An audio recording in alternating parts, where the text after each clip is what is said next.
Les Polynésiens s'appellent Anatawari Leal Tamari Et on va parler d'archéologie avec Anatawari Leal Tamari. Bonjour. et il est le seul enfant du Fénois à étudier l'archéologie subaquatique. Alors vous me direz, mais qu'est-ce que cette discipline? Eh bien, pour le savoir, partons tout de suite à la rencontre de ce jeune étudiant.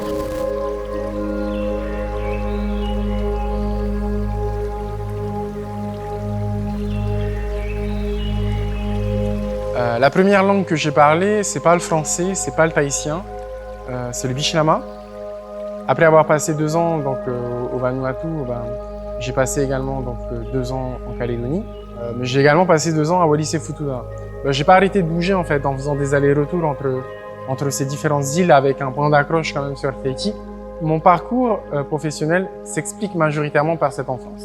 Après le choix de devenir archéologue, c'est si je peux parler de virus, hein, j'ai attrapé des virus assez tôt, à l'âge de 6 ans. En fait, c'était la première fois pour moi que je me rendais aux Marquises à cet âge-là.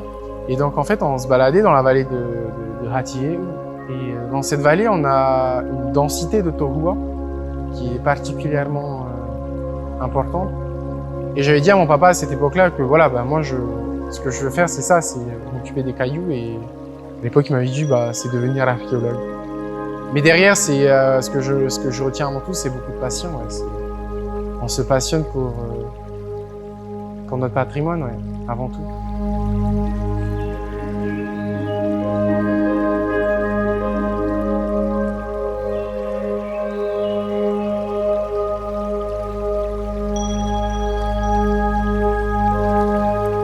Moi, mon grand-père, il a toujours pêché. On a mangé grâce à ça. Dans ma famille, il y a une phrase qui synthétise assez bien en fait cette approche-là et cette mentalité du respect de la mer. C'est mon père, il a tendance à dire que la mer, c'est pas de l'eau salée, c'est de l'eau bénite. C'est de l'eau qui malgré qu'on puisse pas la boire, c'est de l'eau qui nous nourrit véritablement. Et puis c'est celle qui nous entoure. Et donc je voulais trouver en fait un métier qui puisse à la fois me rapprocher un peu plus de notre patrimoine, mais également à allier un peu ce milieu, malgré qu'il ne soit pas le nôtre, nous caractérise en tant qu'insulaire, en tant qu'îlien. Il y a eu très peu d'interventions en milieu marin ici en Polynésie.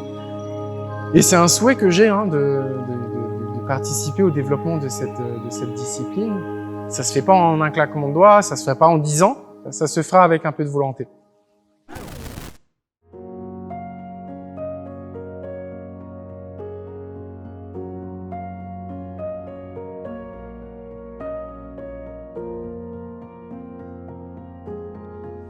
Aujourd'hui, les Polynésiens vivent avec leur temps, malgré eux.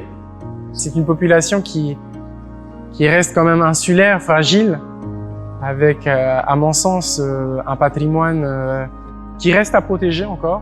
Le Polynésien aujourd'hui se doit d'être acteur du monde actuel et chercher à participer activement à ce qui l'entoure, ne plus simplement être considéré comme spectateur, mais acteur et à préserver ce qui reste encore de son patrimoine.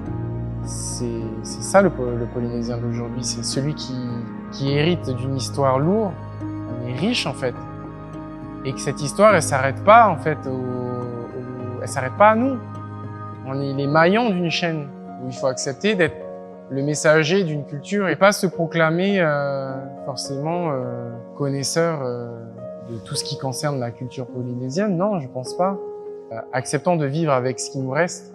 Qu'en tant qu'héritier, on se doit de porter ce patrimoine et pour le transmettre à nos enfants, ouais.